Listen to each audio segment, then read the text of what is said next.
বহরমপুরে প্রচারের সময় কংগ্রেস নেতা অধীর রঞ্জন চৌধুরীকে বাধা দেওয়ার অভিযোগ। বহরমপুর পৌরসভার ১৯ নম্বর ওয়ার্ডে প্রচারে বেরিয়েছিলেন তিনি এবং ঠিক সেই সময় তৃণমূল কর্মী সমর্থকেরা তাকে বাধা দেয় বলে অভিযোগ। ঘটনাকে কেন্দ্র করে এলাকায় উত্তেজনা ছড়ায় এবং এক পর্যায়ে ধস্তাধস্তির পরিবেশ তৈরি হয়। দেখাচ্ছে ছবি, আপনাদের দেখতেই পাচ্ছেন। ১৯ নম্বর ওয়ার্ডে প্রচারে বেরিয়েছিলেন অধীর রঞ্জন। বহরমপুরের প্রচারের সময় কংগ্রেস নেতা অধীর রঞ্জন চৌধুরীকে বাধা দেওয়ার অভিযোগ।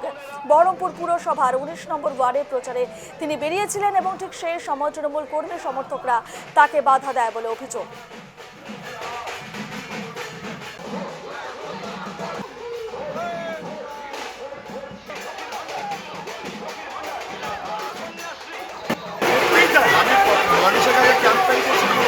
দাদা মারছে দাদা, কংগ্রেস কর্মীদেরকে মারধর করেছে পিছনে। আপনারা কি করলেন? মারবে কি? মারলে কিসে দিত?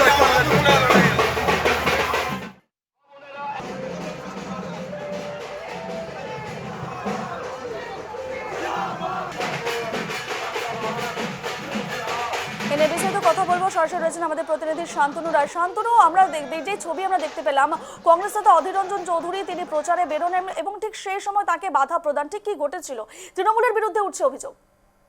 একেবারে দেখো, তৃণমূলের বিরুদ্ধে অভিযোগ উঠছে। আর ১৯ নম্বর ওয়ার্ডের যিনি কাউন্সিলর রয়েছে বিশ্বদেব কর্মকার, সেখানকার টাউনের তিনি যুব সভাপতি, এবং তার যেটা বক্তব্য যে হঠাৎ করে অধীর রঞ্জন চৌধুরী আসে, জায়গার স্পেসটা অনেকটাই কম ছিল, আর সেখানে কিন্তু তৃণমূল কংগ্রেসের আর একটা প্রচার চলছিল, সেই কারণেই একটা ধস্তাধস্তির পরিবেশ তৈরি হয়। কিন্তু একেবারে কংগ্রেসের তরফ থেকে স্পেসিফিকলি যেটা অভিযোগ করা হয়েছে যে একেবারে উদ্দেশ্য প্রণোদিত ভাবে কিন্তু এই কাজকে করা হয়েছে, এবং এমন পর্যায়ে সেটা ছবিতেও দর্শকরা দেখতে পাচ্ছে যে কিভাবে সেখানে একটা ধস্তাধস্তির পরিবেশ তৈরি হয়, এবং অধীর রঞ্জন চৌধুরী তাকেও কিন্তু রীতিমতো ধস্তাধস্তির একটা পরিবেশের শিকার তাকে হতে হয়েছিল, এবং বেশ কিছুক্ষণ এই অবস্থা চলে। প্রচুর পরিমাণে পুলিশ বাহিনী সেখানে ছিল, তারপরে কিন্তু পরিস্থিতি আপাতত স্বাভাবিক পর্যায়ে পৌঁছেছে। অধীর রঞ্জন চৌধুরীর যেটা বক্তব্য যে মানে হেরে যাওয়ার যে ভয়, সেই ভয়টা থেকেই কিন্তু তারা এই ধরনের কাজকর্ম করছে।